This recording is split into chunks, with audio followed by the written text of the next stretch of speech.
Ito na ako si Carmela. Nakita niyo na. Carmela, pakilala mo na sino kasama mo. Pinapakilala ko ang aking nanay, Nanay Shirley. At sino pa? Saan mo isa? Si Ate Nicole. Ate Nicole!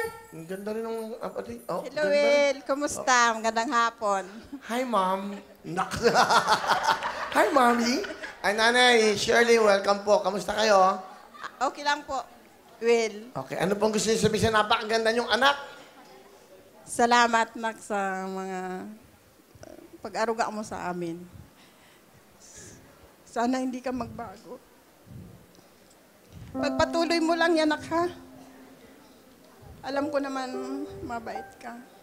Tsaka, lagi mo akong inaalala, hindi mo kami pinapabayaan. Kahit nawala na ang tatay mo, andiyan ka pa rin. Maraming salamat, ha?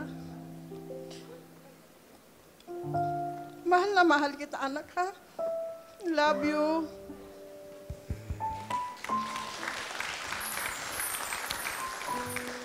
Ate Nicole, ano ka bang gusto sabihin sa kapatid mo?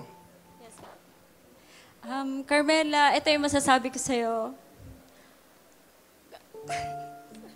Sorry.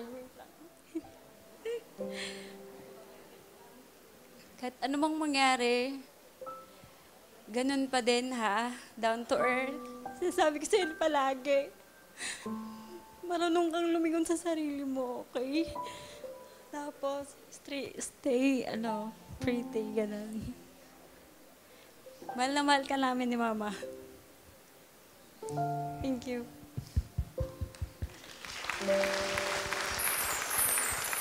Sa mami mo. Ma, ito lang masasabi ko. Hindi ako mag-aasawa hanggat hindi ko nakikitang okay tayo. Okay yung pamumuhay natin. Alam mo naman yan eh. Kasi Will, yun nga, kakagraduate ko lang ng high school, nagtrabaho agad ako. Kahit boy pa yung tatay ko, kahit labag sa loob niya. Pero ang hirap kasi tignan na, sobrang naghihirap. Bombay, hindi lahat ng Bombay mayaman eh. Pero yung tatay ko, naghihirap talaga siya. Namatay siya dahil sa sobrang depressed niya dahil halos wala na talaga siyang masingil na bankrupt siya. Inom siya ng inom. Na sobrang na-stress siya. Tumayo ako sa paa ko, tinulungan ko sila.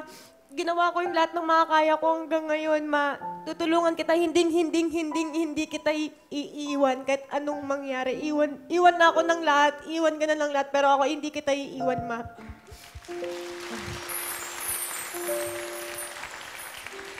Ate, thank you kasi nandyan ka palagi para sa akin. Naintindihan mo lahat ng nagiging problema ko. Kahit minsan nag-aaway kami ni Mama kasi nga syempre ayaw niya nang late na ako umuwi. Pero no choice ako. Alam mo naman na pagka nasa event ako, kahit pagod na pagod ako minsan, tapos tinatalakan pa ako ni Mama. Nandyan ka pa nagtatanggol mo ako. Mahal na mahal ko kayo, Ma. Tandaan mo yan, Ma. Hindi kita iiwan. Yan ang pinangahawakan ko. Hindi. I love you, anak, ha? I love you, Ma. Nanay Shirley, dalawa lang po ba sila? Ilan po ba sila? Ito, Mike. Dalawa lang po. Isang lalaki, isang babae. Siya po bunso. Siya ho, si Nicole. Ito yung girlfriend ng anak kong panganay. Hipag ko po. Ahipag siya.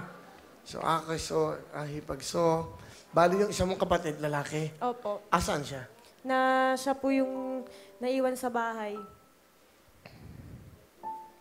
Okay lang kayo, Nay? Okay lang po. Bigyan mo ng jacket. Okay ba? Okay ba kayo? Hello mga kapuso! Ako po si Ipon. Minabati ko unang-una dyan mga kaipo natin, mga kaskwami ko dyan. Nagustuhan nyo ba ang video na to? Marami pa kaming inanda para sa inyo. Mag-subscribe lang sa Wowin YouTube channel. Tsaka, don't forget to hit the, the bell button para lagi kang updated. Yun lang!